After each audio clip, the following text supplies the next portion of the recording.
Hello, ladies and gentlemen. Welcome back to the show. This is Jenga Njeru. Now, today we have the Matchmaker show, and you understand the protocol here. Any other time we have a man on board, the man must be looking for a woman. In the same way, when we have a woman on board, that woman must be looking for a man. Today we are having a man, and I will be telling you the kind of woman he is looking for. But before then, if you're watching us for the first time, this is the Matchmaker show. We help men and women to get matches. And the moment they get the right ones, they meet their destinies. So you're not lost. If you're new to the show, subscribe, like the video, and don't forget to leave a comment. Also, the contacts of our guest will be on my Facebook page at Jenga Njeru. So you can follow Jenga Njeru on Facebook, and you'll be getting these updates in real time. Our guest on today's show is a 42-year-old man who is single and searching. Again, I have always given a disclaimer that this is an international platform where men and women are matched for the sake of marriage. So we are bringing a guest who is not a Kenyan, a guest who is an international fan of the show, and we all belong together. Therefore, we will be giving people opportunities, platforms where they can use them as launching pads to their marriages. And if it is so pleases God, then this will be the place where you will be getting a match if you're watching and you're single. Now, our guest on today's show is Jean Paul. Jean Paul is a man who is 42 years old, who is single and searching, a father of three, and a man who is a Congolese national.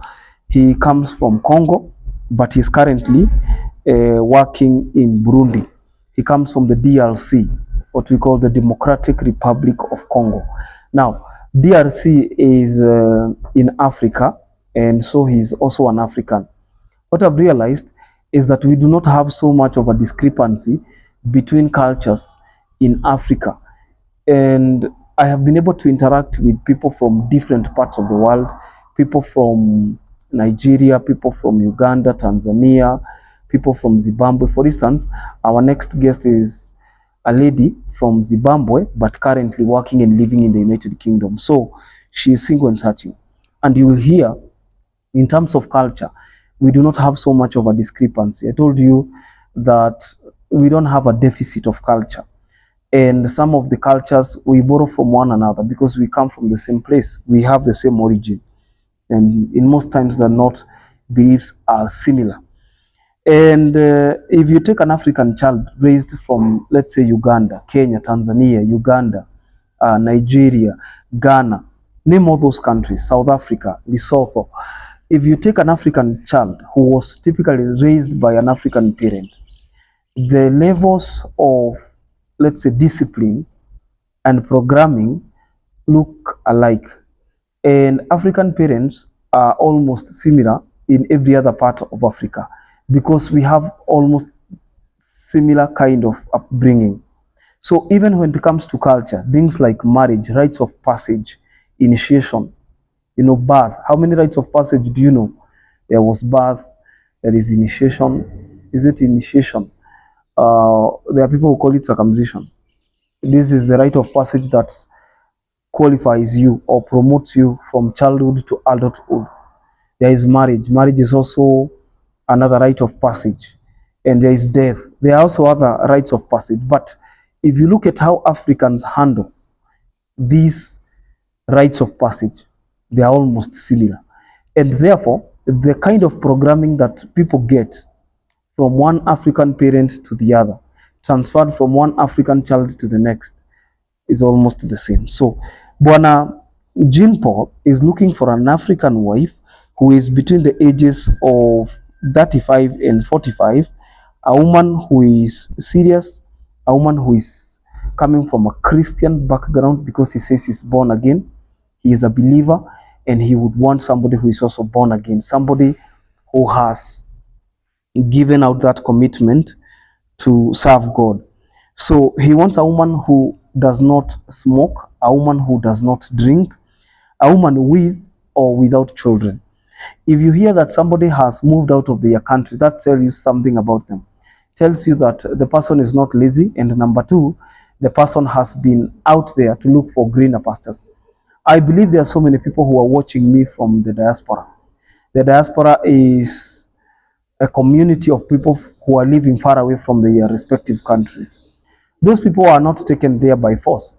If you're watching me and you are in the diaspora, you are probably watching me because you have gone there to look for greener pastures. You've gone there to make things work. You've gone there to see what can be done at a particular time. And maybe you have goals and objectives. You have milestones that you want to accomplish within a set period of time.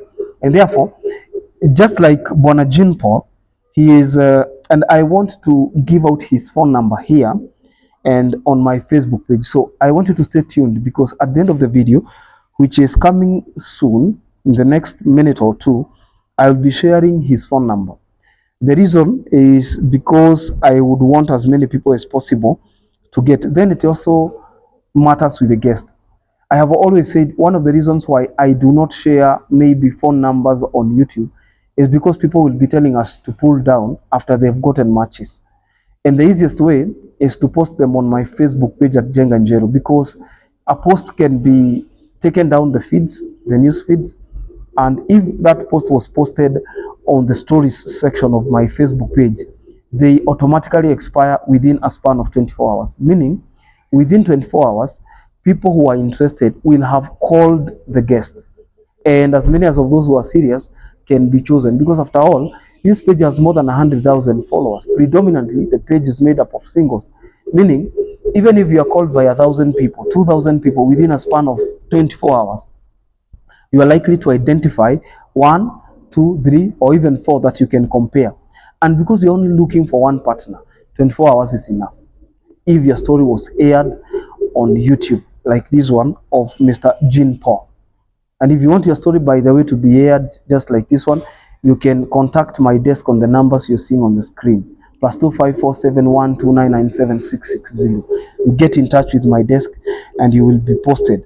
And there are advantages anyway, because when people are contacting you, they are contacting you from a point of interest. They are contacting you from a standpoint of desire. It is unlike when you're trying to negotiate with somebody to like. It is unlike when you are at the mercy of somebody being the one who is choosing. Now you're on the choosing end, meaning you're comfortably able to choose the person you like and the person who ticks most of the boxes, as of which you had already given us choice and preference. And therefore, ladies and gentlemen, Mr. Jean Paul wants somebody who is going to be motherly, somebody who has children, with or without. That will not be a deal breaker, but somebody who will be comfortable with his 3 children. And that person, I said, should be a Christian, a person who fears God, a person who is ready for marriage, a person who is serious for that matter, a person who can lead a good Christian family. His number is +257 720 63674. I will repeat, +257 720 63674. Remember, Jean Paul is a father of 3, 42 years old, looking for a woman between the ages of 35 and 45. He comes from the Democratic Republic of Congo, but he lives and works in Burundi. What can we say? We can only wish him well. We can only hope that he gets the love of his life. Until then, this is Jenga Njeru. I'll see you in the next video.